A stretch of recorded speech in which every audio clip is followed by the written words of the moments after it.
This is something that I know you personally yourself had stated yesterday, that this is not going to come to fruition.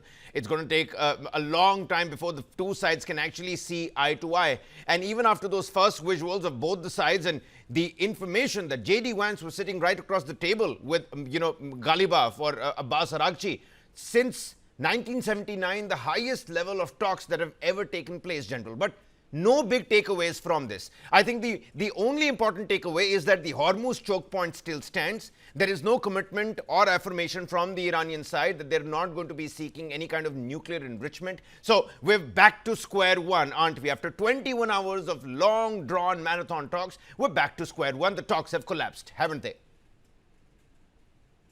Well, Kabir, good morning. Thank you for inviting me for your morning show.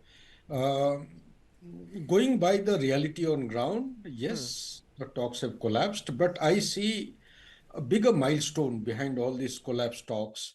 This is for the first time post 1979 revolution. The Iranians and the Americans have, like you put across very eloquently, have seen eye to eye and sat across the table to discuss something. Otherwise, it has always been through the third party intermediaries, and they have had no personal contact till date. In fact, in the neutral platforms like United Nations and Security Council, etc., they simply turn their neck. They don't even shake hands. That is the kind of relationship and the abhorrence they have for each other. So this is a very big milestone as far as I'm concerned. Like we discussed yesterday, it's not with one sitting or one session the ceasefire talk would bear some kind of a fruit. It is going to be a very, very persistent and a long time effort extended from multiple stakeholders. And in fact, I would say this competition takeoff was actually fallacious. Without Israel, such kind of ceasefire will have no meaning. Therefore, I would say, in a way, well begun, half done, something has been achieved, even if they haven't got anything Fair enough. tangible, substantive takeaway. They have met with each other, they Fair have enough. seen eye to eye, and sat across the table to discuss the issues. You're absolutely right, General. But you see, the rhetoric, can we break down or decode that? Donald Trump says his ships and the minesweepers are going through the Strait of Hormuz. We're doing our job, our ships are in the strait. Yesterday, about 16 vessels crossed through the Strait of Hormuz. So you're absolutely right. I mean, we've gotten somewhere here. But the American side, and this is where the rhetoric, we need to break that down, they have chosen not to accept our terms. Given the layman understanding of a delegation level talks, the terms have to be accepted by both sides. I mean, was this going to be, a very easy way for the United States' delegation to come there, put their charter on the table, and the Iranian side to sign it? I don't think so. So why is Donald Trump saying, look, I don't care whatever's going to happen? We've defeated their naval, capabilities. We've defeated their military capabilities. The leader who was there for a very long time, well, he's not there anymore. So in one way or another, we've defeated them. I don't care. I want my tankers to be loaded. Well said, well said.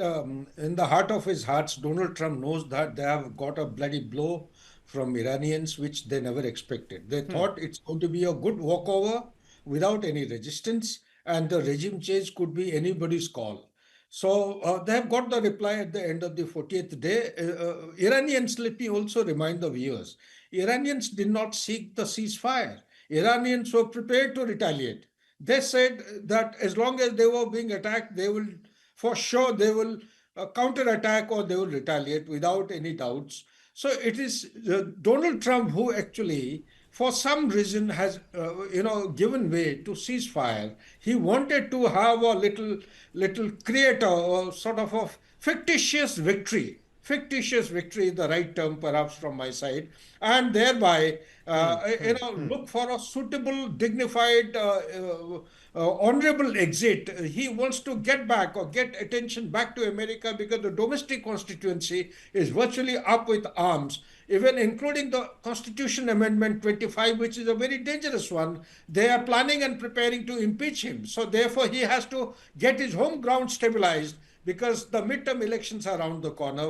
For Yeah. that only, he Yeah. was looking for ceasefire. As I look at it, Kabir, one more line is that this is a very good beginning. They will go back. They will scale down now in consultation. They will deliberate in the White House and they will scale down their demands and come back with a renewed kind of a ceasefire proposal, which perhaps would be acceptable. They will have another meeting, maybe within this balance of how many days? 4 days are gone. Right. So after 10 days, they may have another seating, maybe in a different country, may not be in Pakistan, because Pakistan doesn't seem to be a good platform to take off because their hands are, the blood is there on the hands. This is the same country which is known for exporting terrorism Yep. and killing the innocent people, because they would do well to select a suitable neutral country to host such kind of meetings and take Israel on board, because if Israel is not taken on board, then I would say not 50%, 100% actually effort is going to be nullified. Therefore, it has to be a holistic and a comprehensive kind of effort